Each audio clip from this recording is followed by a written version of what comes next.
How to turn off Emergency SOS on iPhone. Well, Emergency SOS on an iPhone is a critical safety feature designed to quickly connect you to emergency services and share your location with selected contacts when needed.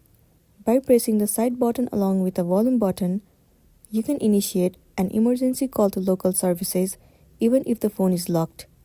In certain regions, emergency contacts can also be accessed through the Emergency SOS feature, enhancing accessibility to help. But for you, if you want to turn off this feature, then what you want to do is head over to the settings of a device. Inside settings, scroll down and you'll get to see the feature where it says Emergency SOS. Simply head over to it. It will land you on this page.